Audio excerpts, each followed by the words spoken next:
المغرب وتونس انسحبوا. لا يمكن في تونس ندعو إلى إعادة هيكلة شاملة، في حين المغرب يمكن يكون حادث أكسيدون. يعني لأنه المغرب عندها تجهيزات، عندها ستركتور، عندها بطولة قوية، عندها معتل ممرن باهي، فقط ينجم يكون حادث شوية تعديلات، فما زوز غيابات هامة في التشكيلة. يعني الانسحابات مش ديما عندها نفس الأسباب، يعني مش ديما كل بلد باش يصير فيه انسحاب يلزم يفسخ ويعاود. احنا ساعة ما نتشابهوش في المشاكل نتاع الانسحاب.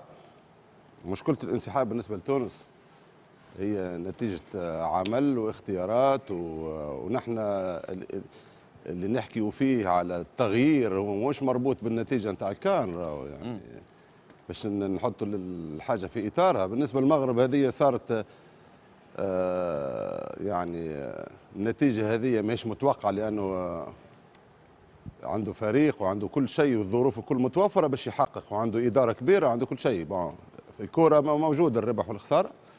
ممكن شوية زاد حكينا، كان تتذكر قبل ليلة المقابلة يعني حذاري من يعني حذاري من الغرور، ولا حذاري من نعيشوا فك الفرحة نتاع نحن مغرب وولينا وش نهزوا ومشاو الماتشوات الأدوار أبعد في مخاخهم، وهما مازالوا ما ربحوش المنافس اللي هو جنوب أفريقيا.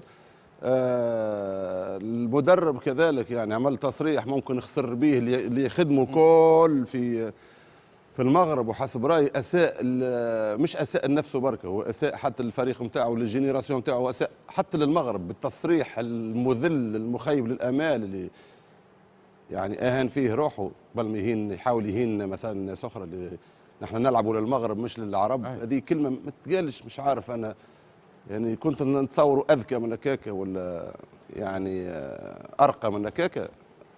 ما نتشرفوش بيك نحن، كان انت ما تتشرفش بينا، ولا تلعب انت للمغرب، تلعب للمغرب ما تلعبش للعرب، ربي يوفقك انت.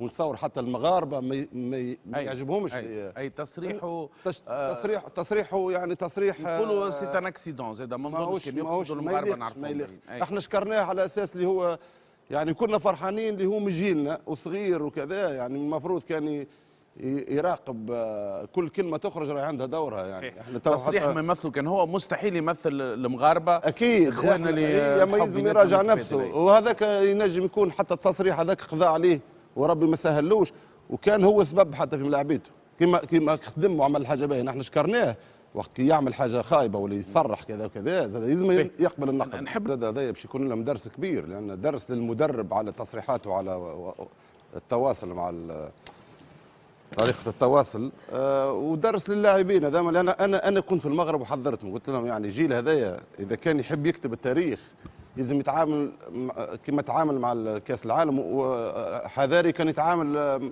مع كأس أفريقيا بنفس الطريقة بنفس العقلية بنفس الأسلوب، لأن أفريقيا تختلف كليا على الأجواء اللي صارت في مونديال قطر. خاطر في قطر عبارة العب في المغرب كانوا العرب هم المساندين للمغرب، مش كان الجماهير المغاربيه. رواه لازمك تعرف في المغرب في قطر كانوا التوانسه يشجعوا في المغرب، والجزائريه كانوا يشجعوا في المغرب، وكل العرب كانوا يشجعوا في المغرب. وهذا نورمالمون لازم يراجع نفسه المدرب مره اخرى.